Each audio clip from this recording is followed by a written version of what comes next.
on the same one. I knew it. I guessed it. Hi guys, how are you?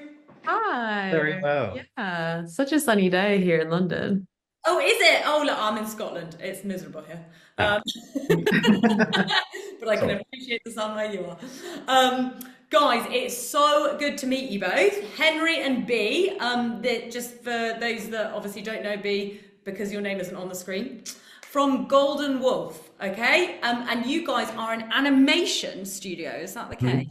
Yeah, we are. We're an animation and entertainment studio based out of London and in New York. So we cross water Oh, as and such. you're giving New York vibes a little bit, I will say today. I don't know if it's the window behind you, it's very. It's Yeah. our fake warehouse. Yeah. Yeah. Um, okay, so let's start by delving into your career backgrounds, guys, because actually, do you want to start by saying what do you both do at Golden Wolf? That's important. Yeah, sure.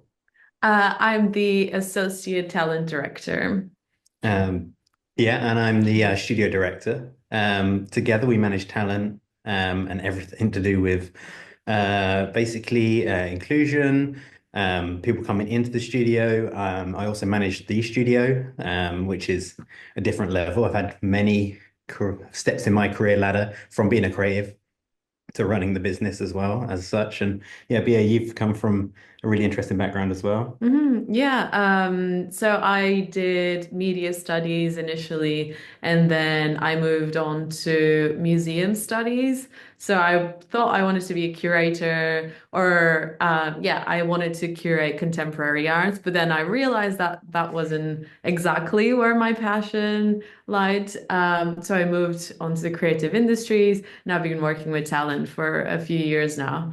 So yeah, a bit of a shift, I feel like, from my initial plan, but I guess that happens to most of us as well. So yeah, managing now curating people. Yeah, Yeah. exactly. Morphing them into whatever you want them to be. Yeah. No, that is actually a theme that has come up. There have been a couple of themes this week already, but one of them is the fact that everyone seems to have a squiggly career. And so that is one thing that we really want the young people to take away from this is that whatever you think you might be doing next year when you leave school, if you are leaving school next year, it might not be the case, and that is absolutely fine because you might come back to it later on. Okay, guys. Right, let me just get my questions up because we dived straight in without actually getting to the right bit on my script.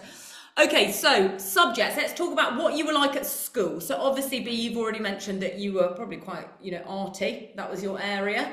I'm not sure if Henry, that was the same for you. Yeah, totally. I'm super dyslexic as well. Good to mention, straight up. So two things that I liked the most, I think, was art and technology. I actually like science as well. I think it's because it's practical. And woodwork, like all the things you could just mix things together and cut stuff Yeah. up. So yeah, like the rest academically terrible. And it's okay to admit it as well. So, it took me like 3 years to pass my GCSE maths. But eventually I think you just find kind of your passion kind of leads you into a creative career, I think. So yeah, for me, that was my favorite things to do is art. Mm. If you can combine it with technology, I know the curriculum changes quite often, like a lot different when I went to school, but it still follows that theme, which is just making and creating. I just really love doing that. So Nice. Yeah, I've always been really into like arts in general, languages as well. I'm Portuguese, so I was really into Portuguese. I was learning like French at school, English. So I really enjoyed that side of things, like history, like all to do with humanities and the arts, not so much with the other side of like science, technology. But I think there's a place for everything. And we, I guess, evolve in our careers and come to really value those subjects as well. Yeah, absolutely. And look, you both ended up in the same place. I mean, isn't that interesting? It just goes to show it doesn't really matter what you do. But did you guys know that a company like Golden Wolf existed, or even the industry that you're in existed when you guys were at school? not at all. No, No. no, no. I think the realization was when applying to do higher education and realizing that there was courses in this and they promised of connections within industry, or they were just like highlighting this. I think now it's very different. There's a lot of media, social media around, a lot of entertainment, and generally, we're making content. That's what we make for a living. We're a commercial studio that gets paid to make commercial content for clients. So, everyone's doing it in their bedroom now. It's just a really interesting and different time. But yeah, it was hard to know that there was even a job in this, let alone a creative job, in making art for people. And yeah, here we are. So Yeah, and even on my case, I feel like my job and the job that you had before didn't really exist like 10 years ago. Most studios probably had a producer doing everything, but we were able to like grow in a way that made the studio really specialize into certain like positions. So yeah, I think I wouldn't know that this job was out there. It was not an option because it literally didn't exist. And I'm sure in the future that will happen again. But yeah, so my point is all of our jobs are still like evolving and being created as we speak as well. So yeah, but to answer your question, yeah, I had no idea about where animation came from. How do we make things someone move? has to make it. Yeah. Yes. No, it's such a good point as well. This is a very technology driven industry and it will change. And so whatever, the jobs are in 10 years' time may not be the same at all. It might be completely different. Who knows? But I'm sure there'll be lots more jobs available because that is always what happens with the tech revolution. About the idea. The ideas, not about the technology, it's the ideas. Oh, it's the ideas. Yeah, that's true. Okay, so let's talk about what jobs there are or what departments there are in your company, because obviously we assume there are animators and we know there are people and we know that there are studio directors. Who else? Who else exists? That's a good point. We have such a broad hierarchy of people, and I think it's really important to say that no one can do their job without the next person. It's like one of those Rube Goldberg machines. There's a marble that drops through many things. So every job is equally as important as the other, and everyone's here to support each other. We kind of run a non-hierarchical kind of triangle studio, which is a bit different, non-director led, which most studios are director led. We do have internal directors, but we kind of keep it, or everyone has an opinion, which is what we try and foster as a creative studio. So, but we have head of production who looks after everyone in production. Then we have production. Now producers, head of productions, you may have already covered this, but they are literally like herding cats. If the creators are cats, and you've got to put the cats in order. That's what production does. And they also talk to the client and talk about the money and the budgets and the timings. And then we go through to the creative process as well. So we have sales. So someone who goes out and talks to our clients or goes and finds clients. We have someone here doing sales and marketing. So we need to sell ourselves. We need to show stuff.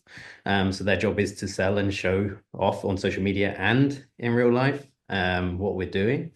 And then we have all the way through to creative. So we have basically executive creative director who looks over everything because creatively we have creative directors, art directors, designers, animators, lead animators, compositors.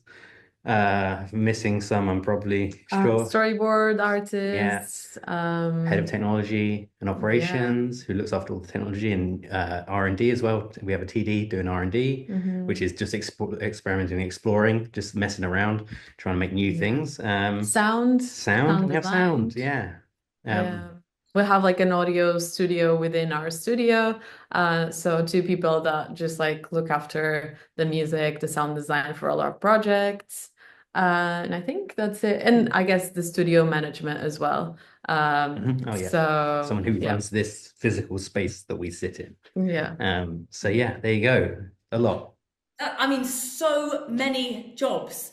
I feel like I couldn't have anticipated half of those. That's actually amazing. And you're right, it definitely, you can tell from the job titles that they all kind of need each other, don't they, in order for the machine to work. So I mean, that's been enlightening. Thank you for also, well done you all for listing those so quickly. And a vision. Which do you think is the most underrated job in your company? What do you think should get more recognition for being a fun job? Beer. Yeah, no, production in general. Yeah, just people trying to manage so many balls at the same time. So you have the clients bringing you information, then you need to pass it on to the creative team, but then they have a different idea or plan for that project, and you have to manage those plates all at the same time. While finding more jobs to sustain the studio in the future and finding people to work on those jobs as well. So yeah, production, it's Underrated. yeah, definitely underrated. I can only imagine how busy that email inbox is. Yeah. Yeah, that's why we ignore it. Amazing, though. Yeah, what a cool job. You're kind of in control of everything there, aren't you? Um, okay, in the last 4 minutes that we have left, because there's two of you, we're going to ask this a bit earlier than we would normally. What is your best bit of advice for young people watching who might want to consider a business like Golden Wolf or even in the same industry? I would say um, keep yourself like very curious about the content that you really enjoy. Go really after the creators that you're passionate about. Reach out to them directly. People sometimes, or students, and I thought the same as well, that I guess the creative industries are so difficult to get into, and they seem a bit of like a monolith when you look at it because it's a bit overwhelming.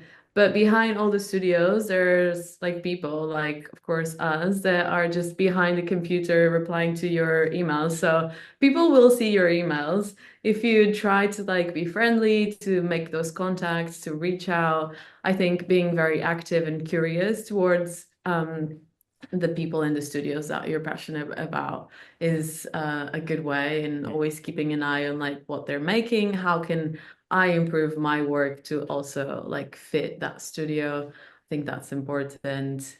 And just yeah, overall be curious. Yeah, absolutely nailed it. I think that's like, you said the monolith, like the connection between, education and industry is, should be shorter, but, if you're a personable person, you may be shy, you may not be able to feel like, oh, I don't know what I'm doing. No one knows what they're doing. It's the biggest, like hidden industry lie. It's like absolutely no one knows what they're doing. We've just done it for a bit longer. So we've had the experience knowing what not to do next. So, if I was giving myself advice, it would be that reach out, talk to people, like connect with people on social media. Like you may not get a reply from like 90 emails, but one person will. This is a lovely industry. You don't meet many people who are not particularly very friendly. It's quite a warming and welcoming place. So if you're interested in making 2D films, 3D films, motion, look for events. There's free events in your local towns. There's like all across the nation. There's ones. If you don't, if there isn't one, make one. So And online events as well, like yeah. this one. Yeah. So it's just important to connect. So Work for the Eric events. No, I think those are fantastic bits of advice. Like you say, no one knows what they're doing. I think that is honestly the best line ever, because that is so 100% true.